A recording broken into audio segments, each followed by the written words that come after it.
The Hugging Face breach wasn't one clean break-in.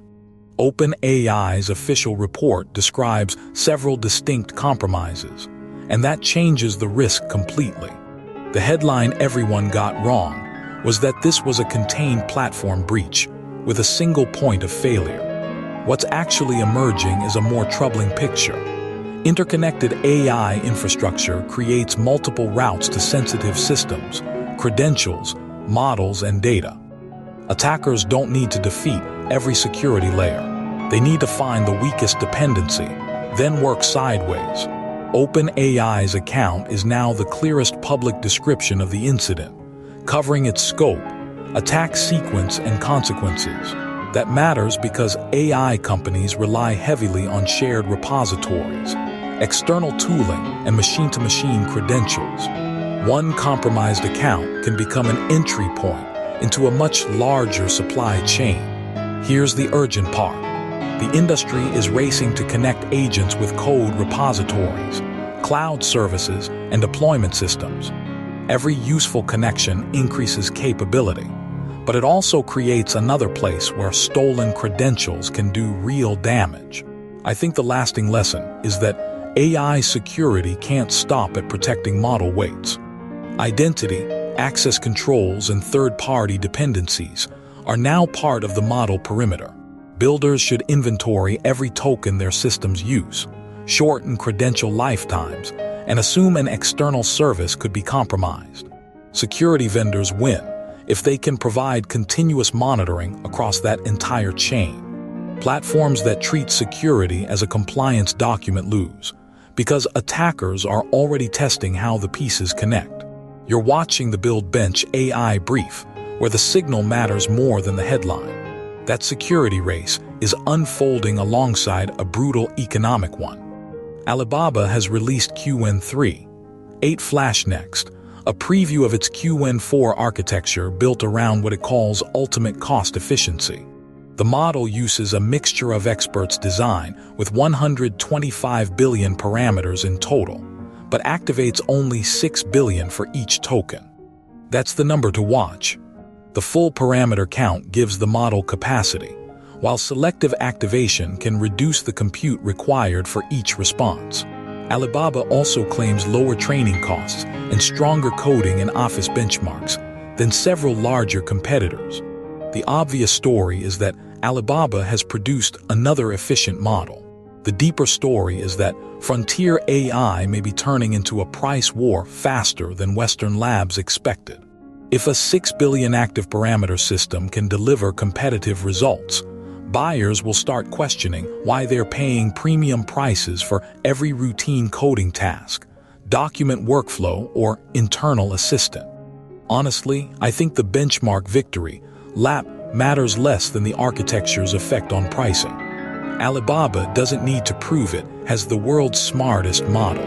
It needs to make intelligence cheap enough that businesses deploy far more of it. Cloud providers and application builders could win through lower inference bills. Premium model companies face pressure unless their higher prices produce visibly better outcomes. Investors should watch gross margins, not leaderboard positions. The company that serves the most tokens may still build a weak business if every new release destroys the price of those tokens. And cheaper agents don't automatically mean agents that work. Meta reportedly scrapped a plan to replace a substantially larger share of its workforce with AI after employees pushed back and the agents underperformed. If that account is confirmed, it punctures one of the loudest corporate narratives of the past 2 years. Install agents, remove headcount, collect the savings. That's not how organizations behave. Work is spread across undocumented decisions, social relationships, exceptions, and institutional memory. An agent can perform well on a controlled task and still fail inside a live company, where the next step depends on context nobody wrote down. The employee resistance matters too. Workers who believe a system is being built to eliminate them have little incentive to teach it the hidden processes required for success. Management can buy software, but it can't command enthusiastic knowledge transfer from people who expect to be replaced. My take is that Meta's reported reversal doesn't disprove automation. It exposes how badly executives have measured it. The useful question isn't, how many employees can this agent replace? It's, which specific workflow can it complete reliably with an acceptable cost when it fails? Builders selling measurable task automation still have a strong market. Vendors promising instant autonomous companies should be nervous. Employees with deep operational knowledge gain leverage, while firms making layoffs before validating the technology risk losing both expertise and execution capacity. The next story shows that failure can still be dangerous when the cost of trying is almost zero. OpenAI says it disrupted a covert Russian influence operation that used ChatGPT to produce pro-Kremlin social media material for Western audiences.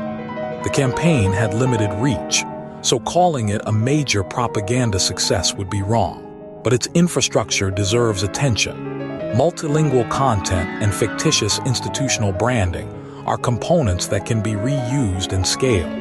The misleading headline is that AI-powered influence failed because this operation didn't attract a large audience. Influence networks have always run experiments. They test names, personas, messages, and distribution channels, then copy what performs. Generative AI makes those experiments faster and cheaper. I think the campaign's small reach is reassuring only in the narrowest sense. The operation was stopped before its production machinery found effective distribution. That doesn't mean the machinery was harmless. Detection companies, provenance tools, and platforms sharing threat intelligence stand to gain. Social networks lose if they judge campaigns only by current engagement, because infrastructure can be valuable before an audience exists. For builders, the lesson is to monitor coordinated behavior and account networks, not merely suspicious wording. Generated text will become harder to identify.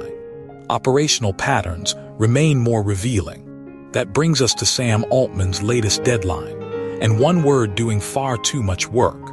Altman says OpenAI will have AGI by the end of 2026, provided you accept his definition. OpenAI leaders describe a forthcoming model called Astra as an automated research intern that could produce consequential inventions. The date sounds explosive.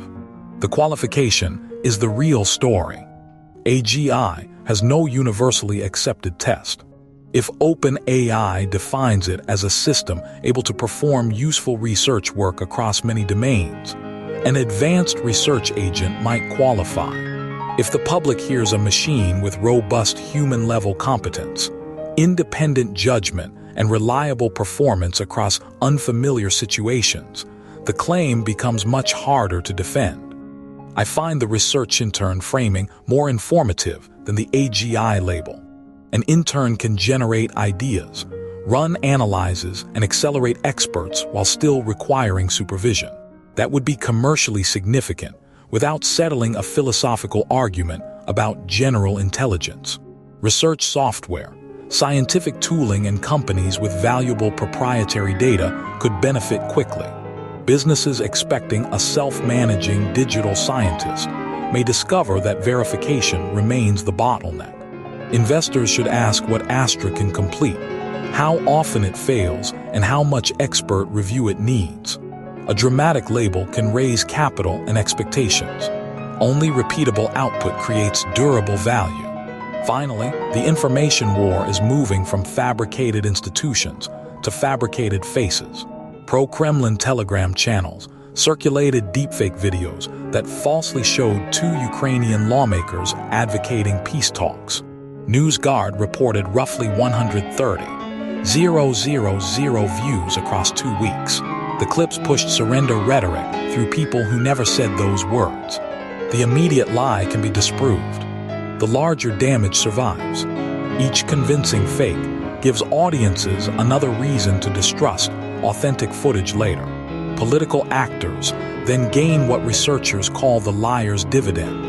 Real evidence can be dismissed by claiming it was generated. For me, that erosion of shared reality is more dangerous than the view count.